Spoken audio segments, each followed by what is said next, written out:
what was meant to be a spiritual expression into a ritual of pride, a badge of identity, a performance before men rather than a surrender before God.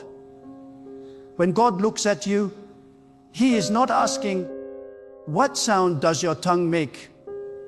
He is asking, "What posture does your heart hold?" Tongues without obedience are empty noise. Tongues without surrender are just clanging cymbals. Tongues without humility become a mask to cover a life that refuses to bow before God in secret. This is why so many people can shout in tongues in public gatherings, yet return home bound by anger, bitterness, envy, and lust. This is why some can pray in tongues for hours, but still cannot forgive their neighbor, because God never intended tongues to replace righteousness. God never intended tongues to substitute transformation. God looks beyond the sound of your lips and into the purity of your spirit. I tell you this with urgency. Stop idolizing the sound of tongues and start pursuing the heart of God. For when people lift their voices in a language they do not understand, some believe the power lies in the syllables, but the power has always been in the surrender. The miracle is not the language itself. The miracle is that God hears the cry of a soul too deep for words. Tongues were never given to exalt man. They were given to draw the soul closer to God. But when men boast about their utterances, when they divide the faithful between those who speak and those who do not, they distort the gift into a weapon of pride. God despises that pride because He alone is the one who gives gifts, and no gift was ever meant to replace the giver Himself. Do not think that because you can speak in tongues you are closer to God than the one who cannot. Do not imagine that your mutterings in secret make you more holy than the one who cries tears in silence. For God is not fooled by sound, He weighs the heart. He is not deceived by syllables, He measures the depth of love. The sound may impress men, but God is unmoved until He sees humility, brokenness, and true reverence. Many will stand before Him, saying, "Did we not cry out in tongues? Did we not sound spiritual?" But He will respond, "I never knew you, for your lips moved, but your heart was far from me." Tongues were meant to break the limits of human language, to allow the groanings of the Spirit to rise when words fail. But if you misuse it, if you treat it as a performance, if you see it as a tool to elevate yourself above others, it becomes an empty ritual that has no fragrance in the courts of heaven. And this is the tragedy. Many are chasing a sound instead of chasing God. Many are desperate to mimic the utterances of others, thinking that repeating syllables is proof of the Spirit's presence. Yet God is saying, "I do not want your repetition. I want your repentance. I do not want your syllables, I want your submission. I do not want the noise of your tongue. I want the posture of your soul." Understand this: tongues without love are nothing. Tongues without truth are powerless. Tongues without holiness are counterfeit. For the Spirit of God cannot be reduced to mere sounds. He is the fire that burns away sin, the wind that shakes the foundations of complacency, the breath that gives life to the dry bones. When He moves upon you, tongues may come, but transformation must follow. If your tongue moves, but your life remains the same, then you have mistaken noise for power. God is calling His people back to the essence of prayer. He is calling you back to the purity of communion. Speaking in tongues was never the goal. It was the overflow. It was the soul's cry when words fell short, not the measuring stick of faith. Do not let the enemy trap you into chasing sounds while ignoring substance. Do not let pride deceive you into thinking you are spiritual, because you can shout in a language you don't understand. The devil does not fear your noise. He fears your surrender. He fears your holiness. He fears your unshakable obedience to God's will. Beloved, if you want power, stop imitating sounds and start imitating submission. If you want breakthrough, stop chasing syllables and start chasing purity. If you want God's presence, stop focusing on what man can hear and start focusing on what God can see in the hidden chambers of your soul. The Spirit groans with utterances too deep for words, but those groans are birthed in brokenness, in humility, in the secret place where no one watches but God. You may speak in tongues, and that is good if God gives it. But do not rest there. Ask yourself, do I walk in integrity? Do I treat others with love? Do I keep my heart pure? Do I obey God when no one is watching? For these are the things that measure your closeness to God. Tongues are not the crown, obedience is. Tongues are not the seal, holiness is. Tongues are not the destination. They are only a tool for those who already walk with God in reverence. Do not misunderstand me. Beloved, speaking in tongues can be a true expression of the Spirit's work. It can be a powerful release when your words fall short. It can be the groaning of your soul rising before the throne. But it is not the center of your faith. It is not the evidence of maturity. It is not the ultimate sign of power. The ultimate sign of power is a life that bows before God, a life that resists sin, a life that overcomes temptation, a life that reflects His light in a dark world. That is the mark of true spirituality. So I say again, tongues are not what you think.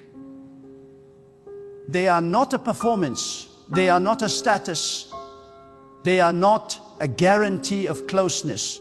They are simply one way God allows His Spirit to move through a vessel. But what God truly desires is a heart that belongs to Him completely. He desires lips that speak truth, hands that serve with purity, eyes that refuse to look upon wickedness, feet that walk in righteousness, and a spirit that trembles in awe of His holiness. That is what He longs for. That is what He blesses. That is what He anoints. Beloved, open your heart and hear this truth. The greatest deception of the enemy is not always in obvious lies, but in distorted truths. He takes what God has given, twists its meaning, and then convinces people to chase after the shadow rather than the substance. Speaking in tongues is one of those areas where many have been misled. They believe that the mere utterance of unknown sounds proves they are close to God. But God is not seeking sounds. He is seeking submission. God is not impressed by your voice. He is moved by your obedience. The power of prayer is not in the syllables that leave your lips, but in the sincerity that rises from your soul. When Hannah cried out in desperation, she did not utter strange syllables, yet her groaning touched the throne of God, and He answered. When David poured his heart out in his psalms, there were no tongues of angels, but there was depth, there was purity, there was honesty, and God responded. The truth is this: God listens to the cry of a broken heart far more than the noise of a restless tongue. Some have turned tongues into a badge of superiority. They walk into gatherings as though their sound elevates them above others, as though their muttering makes them more holy than the one who quietly kneels in humility. But God rejects such arrogance. He does not measure you by the volume of your utterances, but by the weight of your devotion. Do not forget that Lucifer once carried the sound of heaven, yet he fell because pride corrupted his heart. This is the warning. Tongues without humility lead not to elevation, but to deception. God is calling his people to understand that tongues are not the centerpiece of faith. They are a tool, an overflow, a vessel. The true centerpiece of faith is a heart surrendered to God alone. That is why when you kneel before him, even your silence can thunder in the heavens. That is why when you cry in brokenness, your tears can speak louder than 1,000 syllables. That is why when you whisper a single word in faith, it carries more power than endless noise without surrender. For God does not respond to performance. He responds to authenticity. Think of this carefully. Why would God, who knows every language, need you to produce sounds you do not understand in order to hear you? He does not. He gave tongues as a gift to edify, not to divide. He gave it as a means of expression, not as the measure of holiness. But man has taken what God gave and made it an idol. And every idol, even if it is born from something once pure, becomes an abomination when it replaces God himself. If you cling to tongues but ignore holiness, you have made the gift into your God.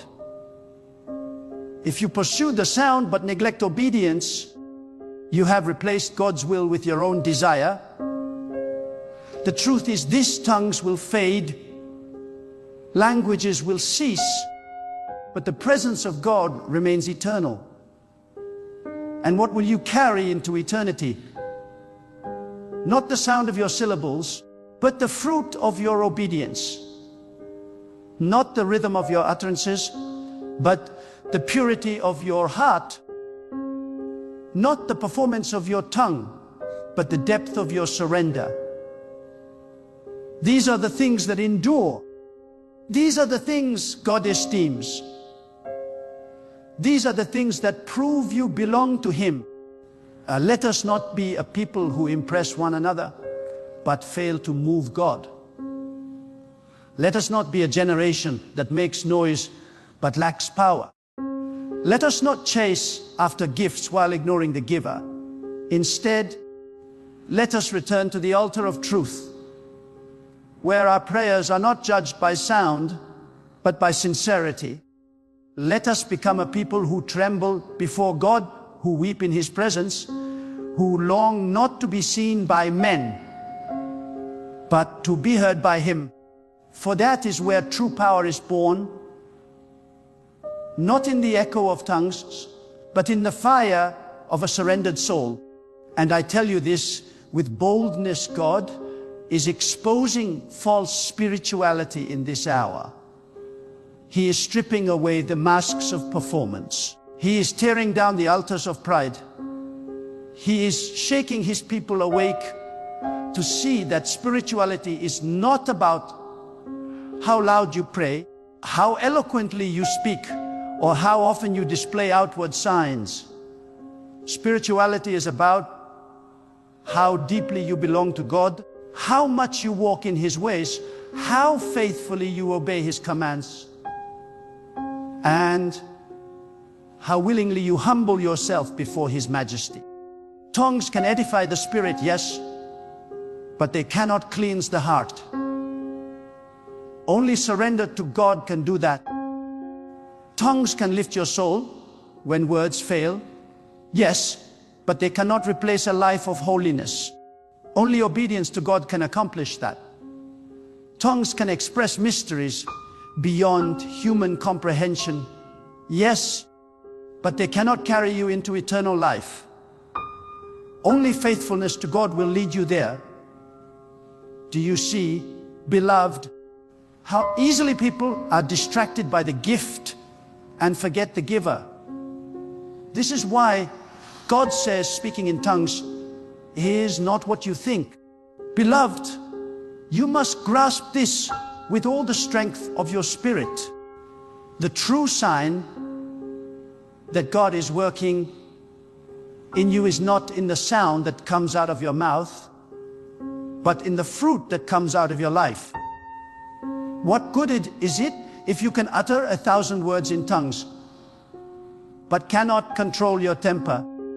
What good is it if you can pray loudly in gatherings, but in the quiet of your home you neglect prayer altogether? What good is it if your lips move with spiritual sounds, but your heart burns with jealousy, bitterness, or secret sin? God is not deceived by outward appearances. God searches the heart, and it is the heart that must be transformed if you desire to walk in His power.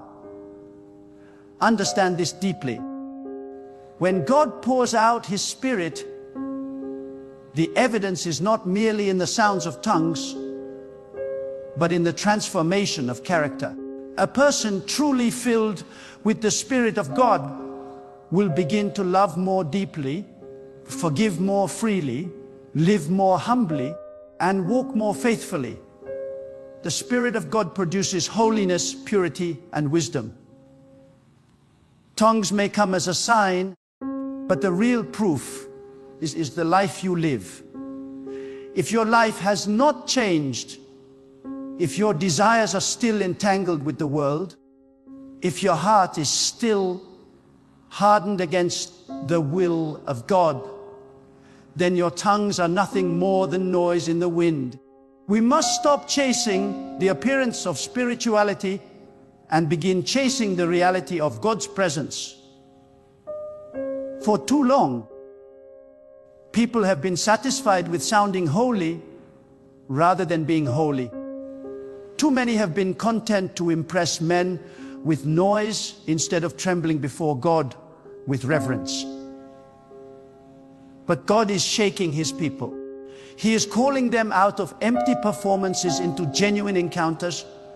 He is saying, return to me, not with the noise of your lips, but with the brokenness of your spirit.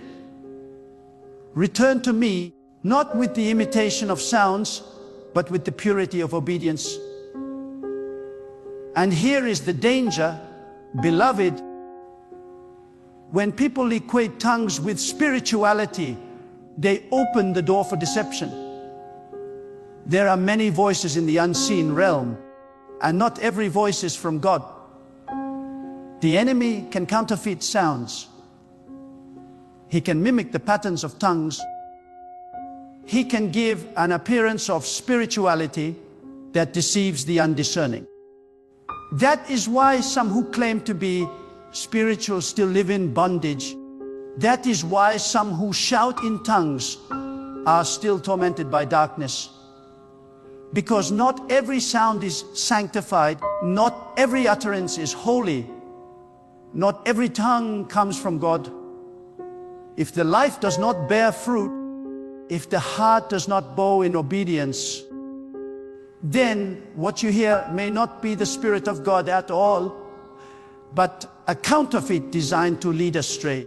This is why discernment is essential. You must weigh every expression, not by how it sounds, but by what it produces. God never gives a gift to glorify pride. He gives gifts to draw His people closer to Him. If your gift leads you into arrogance, it is not being used rightly. If your gift becomes a source of division, it is not being used rightly.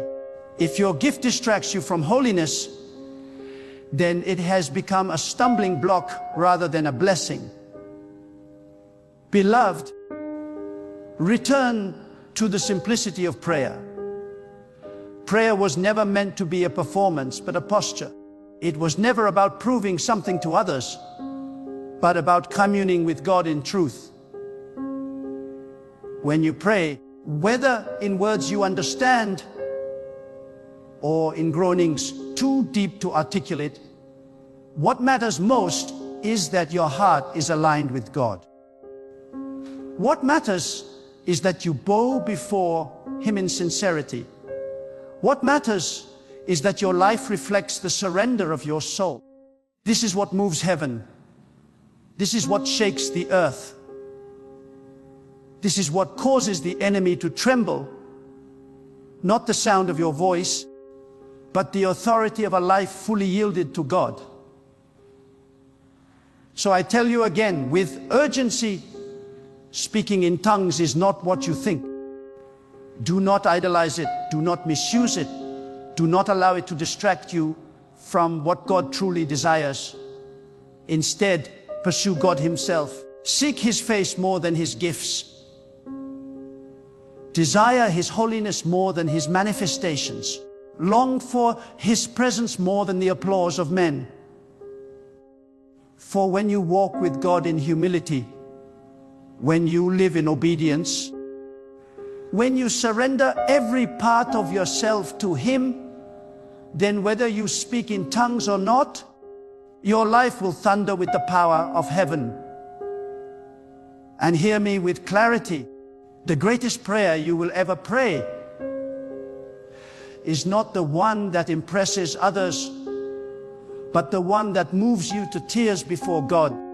The greatest language you will ever speak is not the one unknown to men, but the one known to God alone. The language of sincerity, the language of humility, the language of a broken heart crying out, God, I belong to you. This is the language that never fails. This is the prayer that never goes unheard. This is the cry that reaches His throne. Beloved, hear me now with the deepest urgency of my spirit. God is not calling you to chase sounds. He is calling you to chase Him. He is not asking for lips that babble without meaning. He is asking for hearts that beat in reverence and surrender. He is not seeking noise. He is seeking truth. The true evidence of His Spirit in you will never be measured in syllables, but in the holiness of your walk, in the purity of your choices, and in the unwavering obedience of your heart. Do not be deceived by the show of spirituality. Do not let your soul settle for empty echoes when God desires the depth of your being.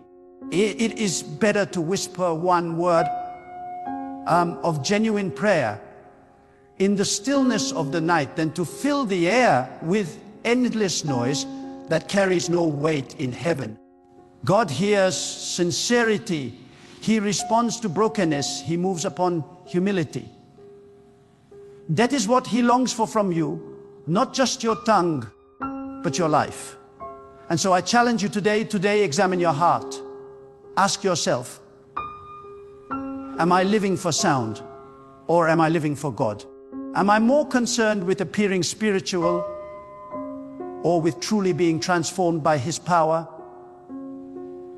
Am I seeking His gifts, or am I seeking His presence? This is the dividing line. This is the question that will determine the course of your destiny. Rise now with a new conviction. Strip away the pride. Strip away the performance. Strip away the shallow displays. Bow before God in truth. Let your prayer be clothed in sincerity. Let your words, whether understood or not, flow from a heart wholly surrendered, and let your life itself become the loudest tongue you ever speak.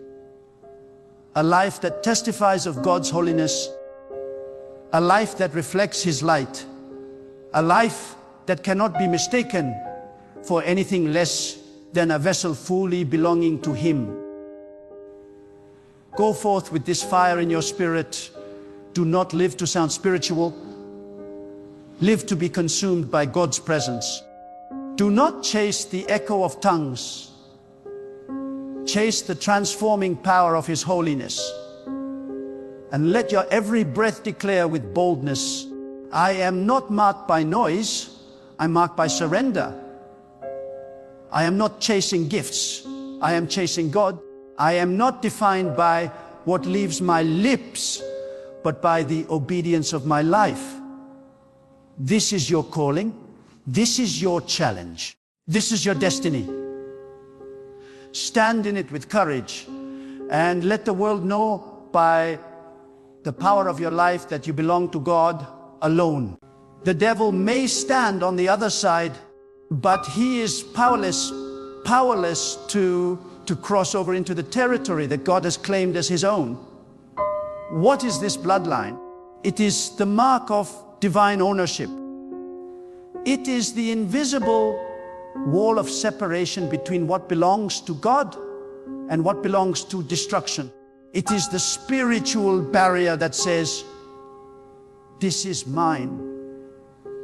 It is the proclamation of God over your life, your family, your destiny, that no curse, no witchcraft, no evil power, no demonic spirit, no darkness can penetrate. It is not made with the strength of men, but with the authority of God Himself. When God draws a line, no creature in heaven or on earth or under the earth can erase it. When He places His protection, it is untouchable. This is why the devil cannot cross this bloodline. Many of you are living in fear because you think the enemy has unlimited access to your life. You think he can steal from you whenever he pleases. You think he can afflict you at his own will. But I declare to you today, that is a lie. He is limited. He is restricted. He is chained by the authority of God. Yes, he can bark. Yes, he can threaten. Yes, he can try to intimidate you. But intimidation is not invasion. He can stand at the border, but he cannot cross the line that God has drawn around you. Fear gives him power he does not truly have. Doubt gives him room he does not deserve. But when you know the truth, you stand firm, you rise tall, and you declare with boldness, the devil cannot cross this bloodline. Think of it this way. When God protected His people in ancient times, He did not just give them weapons, He gave them separation. He made a difference between His children and the children of destruction. When darkness covered the land, light remained in the dwellings of His people. When destruction struck the nations, safety reigned among those who were His. Why? Because there was a divine line, invisible to men, but unbreakable to the enemy. That same principle remains true today. You may not see it with your natural eyes, but in the realm of the Spirit, there's a hedge, a wall, a covering over you. This is the bloodline. This is the barrier. This is the divine no entry. Sign against every force of darkness. The devil cannot cross it. And yet, the enemy thrives on deception. He wants you to believe he has crossed. He wants you to think that sickness has broken through, that poverty has breached the wall, that depression has invaded your territory. But let me tell you, those are only lies. They are illusions designed to make you surrender your peace, your confidence, and your authority. The enemy does not conquer by power. He conquers by deception. If you believe his lies, you will act defeated. But if you hold on to the truth of God's protection, you will stand undefeated. The truth is this: there is a bloodline, and the devil cannot cross it. My friend, the reason you are still standing, the reason you are not consumed, the reason you are not destroyed, is because God has kept you behind his line of protection. Look back over your life. Think of the times you should have fallen, the times you should have been broken, the times you should have lost everything. Yet here you are, not because you are strong, not because you are wise, but because the hand of God kept you. The enemy tried, but he failed. He plotted, but he could not succeed. He wanted to cross the line, but he was stopped. And if God has kept you this far, what makes you think he will abandon you now? He who drew the line yesterday is still guarding it today, and he will guard it tomorrow. The enemy hates boundaries because they remind him of his defeat. He cannot enter where God has forbidden. He cannot destroy what God has preserved. He cannot steal what God has secured. He cannot touch what God has marked. That is why he trembles at the sight of faith. Faith is the reminder that you know the truth. Faith is the weapon that makes you unshakable. Faith is the bold declaration that says, I am protected, I am covered, I am untouchable. The devil cannot cross this bloodline. And when you speak that truth with conviction, the enemy has no choice but to retreat. But hear me, this is not a call to sit in passivity. This is not a call to sleep while the enemy shouts. No, this is a call to stand in the authority of God. This is a call to lift your voice and declare the truth daily. This is a call to guard your mind against the lies of fear. This is a call to walk boldly, knowing that God has marked your life. Do not give the devil room with your words. Do not give him ground with your doubts.